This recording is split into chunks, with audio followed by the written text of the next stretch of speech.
Hello, hello. Good morning, good afternoon, good evening. Welcome back. I just got done filming a video for the previous chapter, and as I look forward in this book, I'm finding more and more chapters that I'm excited to get to and read. So I wanted to hop on and make another video so that we can just keep moving along, getting to some things that I think will resonate with even more people than before, perhaps. So let's go ahead and start chapter 12 in The Power of Your Subconscious Mind by Joseph Murphy. And this one is titled, Scientists Use the Subconscious Mind. Many scientists realize the true importance of the subconscious mind. Edison, Marconi, Kettering, Poincare, Einstein, and many others have used the subconscious mind. It has given them the insight and the know-how for all their great achievements in modern science and industry. Research has shown that the ability to bring into action the subconscious power has determined the success of all the great scientific and research workers. An instance of how a famous chemist, Friedrich von Stradnitz, used his subconscious mind to solve his problem is as follows. He had been working laboriously for a long time trying to rearrange the 6 carbon and the 6 hydrogen atoms of the benzene formula, and he was constantly perplexed and unable to solve the matter. Tired and exhausted, he turned the request over completely to his subconscious mind. Shortly afterward, as he was about to board a London bus, his subconscious presented his conscious mind with the sudden flash of a snake biting its own tail and turning around like a pinwheel. This answer from his subconscious mind gave him the long-sought answer of the circular rearrangement of the atoms that is known as the benzene ring. How a distinguished scientist brought forth his inventions. Nikola Tesla was a brilliant electrical scientist who brought forth the most amazing innovations.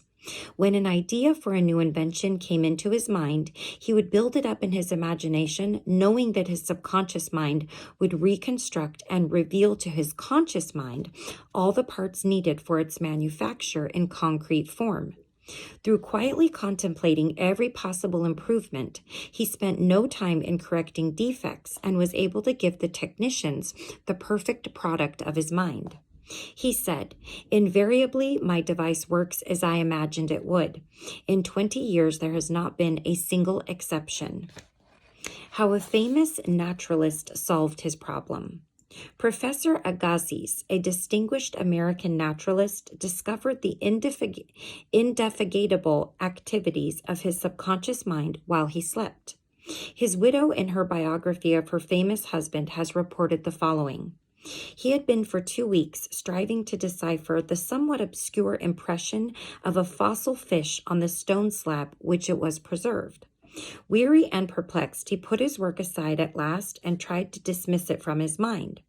Shortly after, he waked one night, persuaded that while asleep he had seen his fish, with all the missing features perfectly restored. But when he tried to hold and make fast the image, it escaped him. Nevertheless, he went early to the Jardin des Plantes, thinking that on looking anew at the impression he should see something, which would put him on the track of his vision. In vain, the blurred record was as black as ever.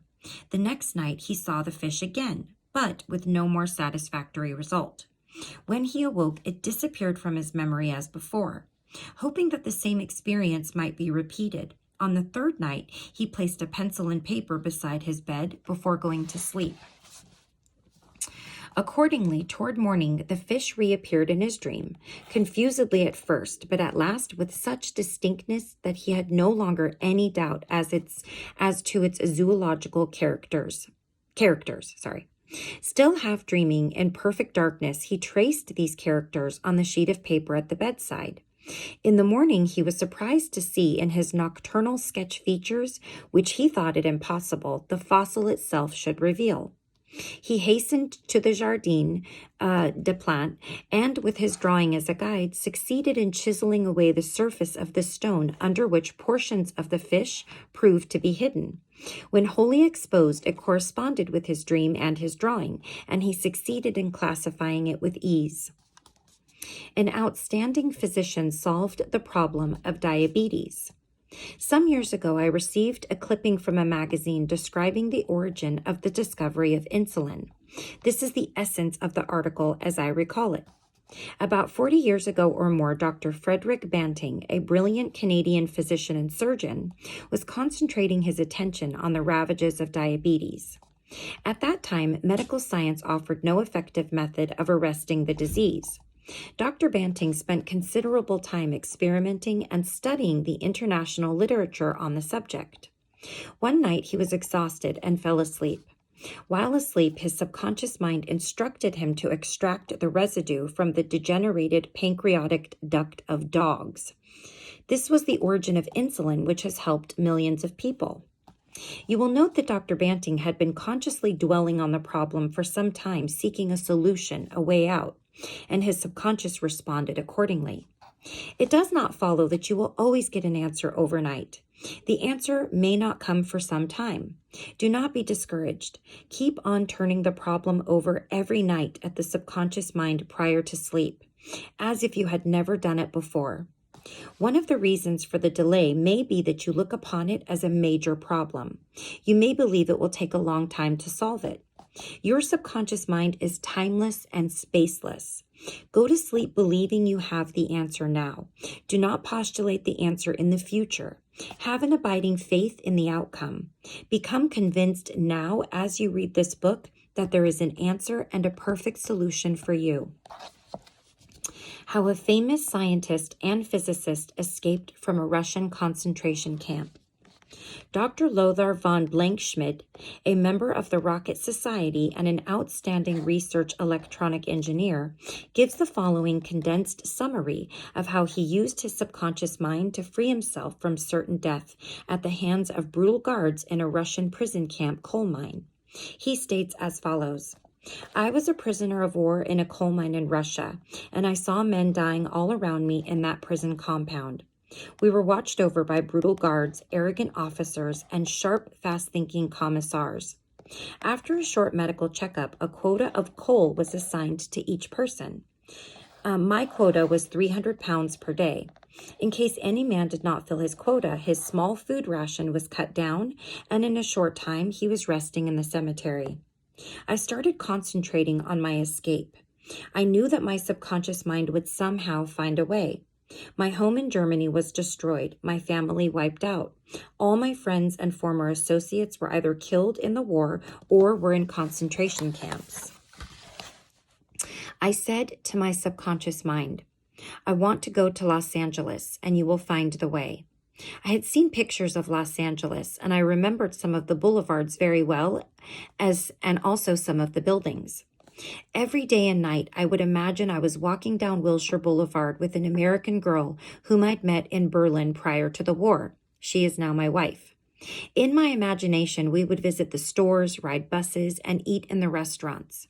Every night, I made it a special point to drive my imaginary American automobile up and down the boulevards of Los Angeles. I made all this vivid and real. These pictures in my mind were as real and as natural to me as one of the trees outside the prison camp. Every morning, the chief guard would count the prisoners as they were lined up. He would call out 1, 2, 3, etc. And when 17 was called out, which was my number in sequence, I stepped aside. In the meantime, the guard was called away for a minute or so, and on his return, he started by mistake on the next man as number 17.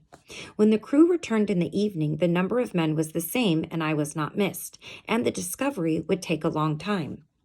I walked out of the camp undetected and kept walking for 24 hours, resting in a deserted town the next day.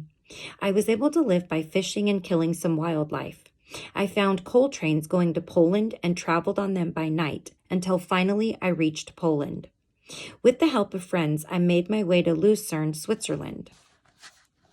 One evening at the Palace Hotel Lucerne, I had a talk with a man and his wife from the United States of America. This man asked me if I would care to be a guest at his home in Santa Monica, California. I accepted, and when I arrived in Los Angeles, I found that their chauffeur drove me along Wilshire Boulevard and many other boulevards, which I had imagined so vividly in the long months in the Russian coal mines. I recognized the buildings which I had seen in my mind so often. It actually seemed as if I'd been in Los Angeles before. I had reached my goal. I will never cease to marvel at the wonders of the subconscious mind. Truly, it has ways we know not of. How archaeologists and paleontologists reconstruct ancient scenes. These scientists know that their subconscious mind has a memory of everything that has ever transpired. As they study the ancient ruins and fossils through their imaginative perception, their subconscious mind aids them in reconstructing the ancient scenes. The dead past becomes alive and audible once more. Looking at these ancient temples and studying the pottery, statuary, tools, and household utensils of these ancient times, the scientist tells us of an age where there was no language. Communication was done by grunts, groans, and signs. The keen concentration and disciplined imagination of the scientist awakens the latent powers of his subconscious mind, enabling him to clothe the ancient temples with roofs and surround them with gardens, pools, and fountains. The fossil remains are clothed with eyes, sinews, and muscles, and they again walk and talk. The past becomes the living present, and we find that in the mind there is no time or space. Through disciplined, controlled, and directed imagination, you can be a companion of the most scientific and inspired thinkers of all time. How to receive guidance from your subconscious. When you have what you term a difficult decision to make, or when you fail to see the solution to your problem, begin at once to think constructively about it. If you are fearful and worried, you are not really thinking. True thinking is free from fear. Here's a simple technique you can use to receive guidance on any subject. Quiet the mind and still the body. Tell the body to relax. It has to obey you. It has no volition, initiative, or self-conscious intelligence. Your body is an emotional disk which records your beliefs and impressions. Mobilize your attention. Focus your thought on the solution to your problem. Try to solve it with your conscious mind. Think how happy you would be about the perfect solution. Sense the feeling you would have if the perfect answer were yours now. Let your mind play with this mood in a relaxed way, then drop off to sleep. When you awaken and you do not have the answer, get busy about something else. Probably when you are preoccupied with something else, the answer will come into your mind like toast pops out of a toaster. In receiving guidance from the subconscious mind, the simple way is the best. This is an illustration. I once lost a valuable ring, which was an heirloom. I looked everywhere for it and I couldn't find it. At night, I talked to the subconscious in the same manner that I would talk to anyone. I said to it prior to dropping off to sleep, "You know all things, you know where that ring is, and you now reveal to me where it is." In the morning, I awoke suddenly with the words ringing in my ear, "Ask Robert." I thought it very strange that I should ask Robert, a young boy about 9 years of age. However, I followed the inner voice of intuition. Robert said, "Oh yes, I picked it up in the yard while I was playing with the boys. I placed it on the desk in my room. I didn't think it worth anything, so I didn't say anything about it." The subconscious mind will always answer you if you trust it. His subconscious revealed the location of his father's will. A young man who attends my lectures had this experience. His father died and apparently left no will. However, this man's sister told him that their father had confided to her that a will had been executed which was fair to all. Every attempt to locate the will failed. Prior to sleep, he talked to his deeper mind as follows. I now turn this request over the subconscious mind. It knows just where that will is and reveals it to me. Then he condensed his request down to one word, answer, repeating it over and over again as a lullaby. He lulled himself to sleep with the word answer. The next morning, this young man had an overpowering hunch to go to a certain bank in Los Angeles, where he found a safe deposit vault registered in the name of his father, the contents of which solved all his problems. Your thoughts as you go to sleep arouses the powerful latency which is within you. For example, let us suppose you are wondering whether to sell your home, buy a certain stock, sever a partnership, move to New York or to stay in Los Angeles, dissolve the present contract, or take a new one. Do this. Sit quietly in your chair or at the desk in your office. Remember that there is a universal law of action and reaction. The action is your thought. The reaction is the response from your subconscious mind. The subconscious mind is reactive and reflexive. This is its nature. It rebounds, rewards, and repays. It is the law of correspondence. It responds by corresponding. As you contemplate right action, you will automatically experience a reaction or response in yourself, which represents the guidance or answer of your subconscious mind. In seeking guidance, you simply think quietly about right action, which means that you're using the infinite intelligence resident in the subconscious mind to the point where it begins to use you. From there on, your course of action is directed and controlled by the subjective wisdom within you, which is all-wise and omnipotent. Your decision will be right. There will only be right action because you are under a subjective compulsion to do the right thing. I use the word compulsion because the law of the subconscious is compulsion. The secret of guidance. The secret of guidance or right action is to mentally devote yourself to the right answer until you find its response in you. The response is a feeling, an inner awareness, and an overpowering hunch whereby you know that you know. You have used the power to the point where it begins to use you. You cannot possibly fail or make one false step while operating under the subjective wisdom within you. You will find that all your ways are pleasantness and all your paths are peace. Highlights to recall. So this is the summary and important things to remember. Number 1, remember that the subconscious mind has determined the success and wonderful achievements of all great scientific workers. Number 2, by giving your conscious attention and devotion to the solution of a perplexing problem, your subconscious mind gathers all the necessary information and presents it full-blown to the conscious mind. Number 3, if you are wondering about the answer to a problem, try to solve it objectively. Get all the information you can from research and also from others. If no answer comes, turn it over to your subconscious mind prior to sleep, and the answer always comes. It never fails. Number 4, you do not always get the answer overnight. Keep on turning over your request to the subconscious until the day breaks and the shadows flee away. Number 5, you delay the answer by thinking it will take a long time or that it is a major problem.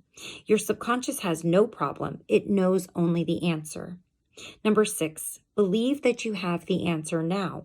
Feel the joy of the answer and the way you would feel if you had the perfect answer. Your subconscious will respond to your feeling. Number 7, any mental picture backed by faith and perseverance will come to pass through the miracle working power of your subconscious. Trust it, believe in its power, and wonders will happen as you pray.